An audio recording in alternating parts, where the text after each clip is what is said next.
একদিন হিটলার একটা মুরগি হাতে নিয়ে মন্ত্রিসভার বৈঠকে এলেন। তিনি মুরগিটির মাথাটা বগলের নিচে শক্ত করে ধরে রইলেন, ধরে হাঁটতে শুরু করলেন এবং মুরগিটির পালক একে একে ছিঁড়তে শুরু করলেন। মুরগিটি যন্ত্রণায় চিৎকার করছিল, হিটলারের হাত থেকে বাঁচার জন্য আপ্রাণ চেষ্টা চালাচ্ছিল, ছটফট করছিল, কিন্তু হিটলার তাকে ছাড়লেন না বা তার চিৎকারে কোনো মনোযোগও দিলেন না। তিনি শুধু পালক ছিঁড়তে থাকলেন। মন্ত্রিসভার সদস্যরা তাকে বললেন, নিরীহ প্রাণীটাকে এভাবে কষ্ট দেবেন না, কিন্তু ওকে ছেড়ে দিন।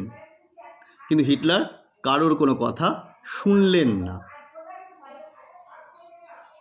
অবশেষে তিনি সব পালক ছিঁড়ে ফেলার পরে মুরগিটিকে মাটিতে ছুঁড়ে ফেলে দিলেন। তারপর তিনি পকেট থেকে কিছু শস্য দানা বের করে মুরগিটির দিকে ছুঁড়ে দিলেন এবং মুরগিটিকে খাওয়াতে শুরু করলেন। ওই অবস্থায় মুরগিটি খাবার জন্য মরিয়া হয়ে খেতে শুরু করলো এবং হিটলারের হাতের দিকে তাকাতে শুরু করলো। হিটলার শস্যদানা দেখিয়ে তাকে কাছে রাখলেন। কিছুক্ষণ পর মুরগিটি এসে তার পাশে বসলো এবং সেই কয়েকটা দানা খেতে থাকলো। যে মুরগিটা এতক্ষণ ধরে যন্ত্রণায় ছটফট করছিল, বাঁচার চেষ্টা করছিল, হিটলারের হাতে পালাবার চেষ্টা করছিল, সে হিটলারের পাশে বসে মাত্র কয়েকটা শস্যদানার জন্য খেতে শুরু করলো। মন্ত্রিসভার সবাই অবাক হয়ে গেল, জিজ্ঞেস করলেন, এটা কি?